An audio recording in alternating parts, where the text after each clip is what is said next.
ఈ ధర్నా ఏంటిది, నిరసన దేనికోసం? ఇవాళ రాష్ట్ర ప్రభుత్వం లుచ్చా రేవంత్ రెడ్డి దద్దమ్మ, ఇవాళ నువ్వు మా ఎస్ఐ కానిస్టేబుల్ నిరుద్యోగుల బాధలు తెలుసారా నీకు బాబు? ఇవాళ మేము ఉదయం 4 గంటలకు లేచి పరుగులు తీస్తున్నాం, పగలు పుస్తకాలతో పోరాటం చేస్తున్నాం, నైటు ఆశలతో నిద్రపోతున్నాం. మీరేం చేస్తుర్రా? ఇలా ఖాళీగా ఉన్న పోస్టులు నోటిఫికేషన్ విడుదల చేయరా అంటే 18,000 పోస్టులు ఖాళీగా ఉన్న ఎస్ఐ కానిస్టేబుల్ సంబంధించినవి. దానికి ఇంతవరకు దిక్కు లేదు, దివాణా లేదు. వాడు కేటీఆర్ హౌలేగాడు, వాడు 46 జీవో తీసుకొని వచ్చిండు. తీసుకొని వస్తే 46 జీవోలో నష్టం ఏంది? అలా గ్రామీణ ప్రాంతాల్లో ఉన్న విద్యార్థులకి 125 మార్కులు వచ్చినా కూడా జాబ్ రావడం లేదు. ఇలా హైదరాబాద్ జిల్లాలో 80 మార్కులు వస్తే జాబ్ వస్తుంది.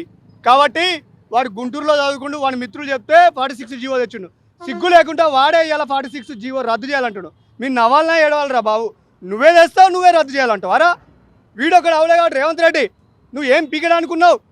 ఇలా మీరు ప్రభుత్వాలు వచ్చినాక 46 జీవో రద్దు చేస్తాను, చేసినా లేదు. ఇలా నువ్వు పోస్టులు అమ్ముకున్నావు, గ్రూప్ 1 పోస్టులు. వాడో క్వశ్చన్ పేపర్లు అమ్ముకుండు కేటీఆర్ గాడు, వీడో జాబులు అమ్ముకుండు 3 కోట్లకు ఒకటి. కాబట్టి ఇవన్నీ మార్పు రావాలి. అదేవిధంగా ఇలా పోలీస్ బోర్డు చైర్మన్ ఎవడాడు ఆంధ్రోడు, వానికి ఏం సంబంధం? వాడిని వెంటనే తొలగించాలి. ఇలా దేశ చరిత్రలోనే ఎక్కడ ఏ రాష్ట్రంలో లేని విధంగా 4 మీటర్ల లాంగ్ జంప్ పెట్టిండు. కాబట్టి దాన్ని ఈవెన్ ఆర్మీలో కూడా 3.8 ఉంది. ఓన్లీ తెలంగాణ రాష్ట్రంలోనే 4 మీటర్లు ఉన్నాయి. దాన్ని వెంటనే రద్దు చేయాలి.